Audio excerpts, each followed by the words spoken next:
Segurança digital. Essa semana é sobre segurança digital.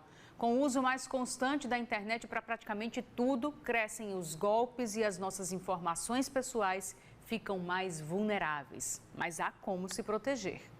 Nós vamos conversar agora com Gisele Truzzi, advogada especialista em Direito Digital e Segurança da Informação.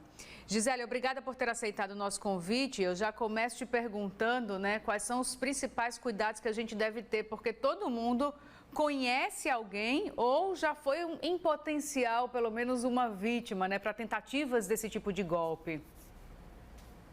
Sim, é bem importante, Emily, a gente ter em mente que a internet, ela é um mundo aberto a qualquer cidadão, assim como a gente anda na rua. Então, se você não vai andar com a sua bolsa aberta, com a sua carteira aberta na rua, a gente também deve adotar o mesmo comportamento na internet. Então, a gente precisa, em primeiro lugar, ter muito cuidado com os nossos dados pessoais. Não sair preenchendo qualquer tipo de formulário que a gente vê na internet. Se questionar sobre o tipo de informação que esse formulário, que um site, um aplicativo está solicitando para a gente. Se essa informação ela é de fato essencial para aquela prestação de serviço que a gente está se cadastrando. Então, tomem muito cuidado com o preenchimento de dados pessoais em sites, clicar em links recebidos e também com grandes ofertas, com grandes promoções. E aí a minha pergunta é, às vezes uma simples pesquisa pela internet, você já é obrigado entre aspas, a colocar seu nome, seu CPF, para se cadastrar em qualquer site. Isso pode ser um perigo também? Dependendo do tipo de compra, do tipo de site, Emily, pode ser um risco.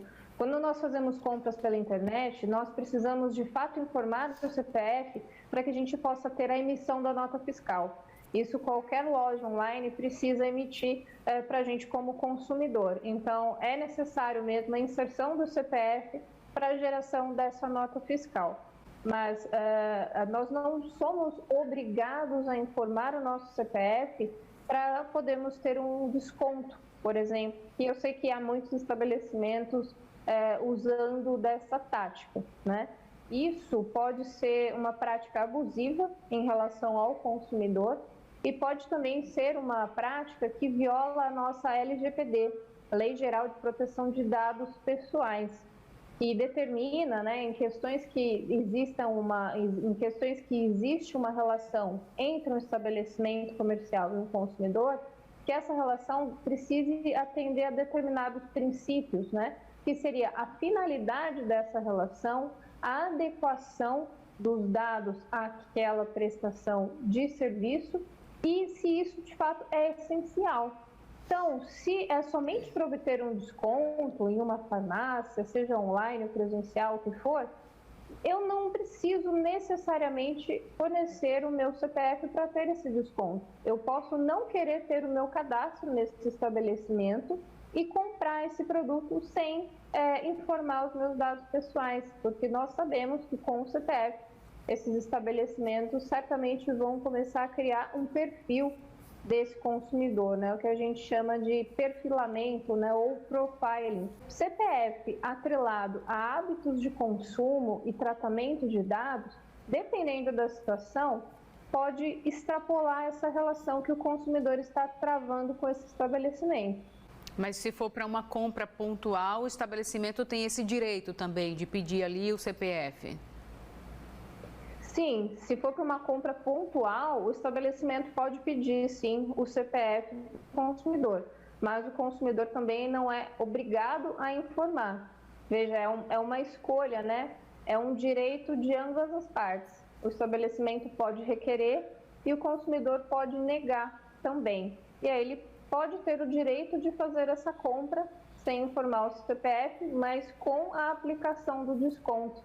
Porque aí a gente entende que isso vai extrapolar a finalidade da relação, vai até acabar violando a nossa LGPD em relação ao princípio da finalidade e da adequação. O fornecimento dos nossos dados pessoais para uma compra simples assim tem que estar adequados àquela prestação de serviço. Agora, uma outra dúvida, Gisele, em relação aos golpes que a gente costuma ver, né, de pessoas que têm cartão clonado ou que as pessoas acessam as contas nos bancos. Muitas vezes a gente, quando vai fazer uma compra maior no próprio cartão de crédito ou uma transferência bancária, a gente tem limites. Eu vou fazer uma transferência ao valor X, acima desse valor no aplicativo não está autorizado.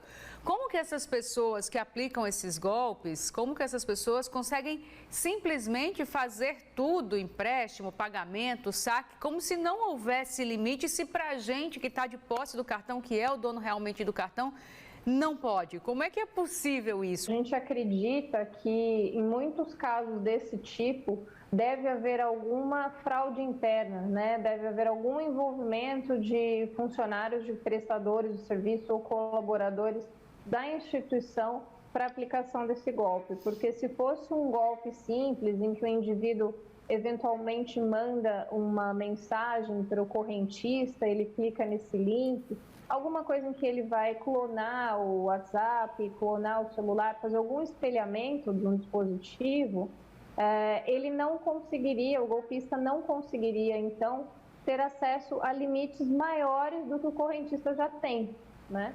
Porque se ele vai acessar o aplicativo do correntista como se fosse o próprio correntista, as configurações serão padrões ali. Então, a gente acredita que, de fato, pode haver, sim, uma certa fraude interna, uma certa responsabilidade de alguns próprios funcionários de um banco. E nesse caso, o banco pode ser responsabilizado? Nesse tipo de caso, o consumidor, como todos os outros tipos de golpe, ele precisa se municiar das provas. Ele precisa manter todas as provas desse golpe em suas mãos, tirar prints, deixar todo o conteúdo salvo, o que foi pago, o valor que foi debitado, enfim, e contestar essa operação diretamente ao banco, para o banco abrir uma fraude, né, um processo administrativo interno de fraude, para poder apurar a situação. Ele também precisa fazer um boletim de ocorrência para demonstrar o que aconteceu ali, ele precisa comunicar esse ilícito que ele sofreu. E até porque muitos bancos exigem também o fornecimento de uma cópia de um boletim de ocorrência. Aí, isso tudo vai depender do que o banco constatar dentro do seu sistema. Então, esse campo é um assunto bem delicado e polêmico e a gente precisa analisar caso a caso. E no caso mais comum, né, quando o cartão é clonado e é usado sem o uso da senha, aí é mais fácil responsabilizar o banco, a operadora do cartão de crédito. Nos casos em que há uma clonagem do cartão, é um pouco mais acessível essa geração de provas para o consumidor. Qual é o risco da gente usar o Wi-Fi nos lugares? Porque é muito comum, né? A grande maioria das pessoas usa sem ter muita noção dos riscos. Olha, Emily, é extremamente arriscado nós usarmos o Wi-Fi de terceiros para fazer operações bancárias, operações financeiras, dar aquela conferida no extrato bancário, acessar o seu aplicativo da sua carteira de bitcoins, de criptomoedas. É altamente recomendável que não se use Wi-Fi aberto, Wi-Fi públicos ou redes de terceiros que você não sabe qual é a segurança para fazer acesso aos aplicativos financeiros e aplicativos de banco, tá? Pelo seguinte, você não sabe qual que é o nível de segurança dessa rede, desse Wi-Fi. Muito obrigada, viu, Gisele, por esse bate-papo aqui. A gente espera ter ajudado, né, as pessoas a entenderem o melhor para poder tentar se proteger nesse universo que é inevitável nos dias de hoje para a gente, mas que é preciso ter muito cuidado. Sim, é extremamente importante a gente se conscientizar, né, dos nossos direitos e deveres como cidadão e sempre ter em mente, né, que muitos dos golpes, das fraudes, das situações que ocorrem conosco, não é somente um externo, né? Não é somente uma invasão que ocorre no nosso dispositivo, na nossa máquina, ou uma vulnerabilidade que é explorada, né, no nosso dispositivo ou na nossa rede. Muito disso também acontece por uma responsabilidade de nós mesmos, né? A gente fornece muita informação de graça e espontaneamente em qualquer cadastramento, em qualquer preenchimento de rede social. Então, a gente precisa se questionar e se conscientizar disso. Nesse momento, menos é mais, né?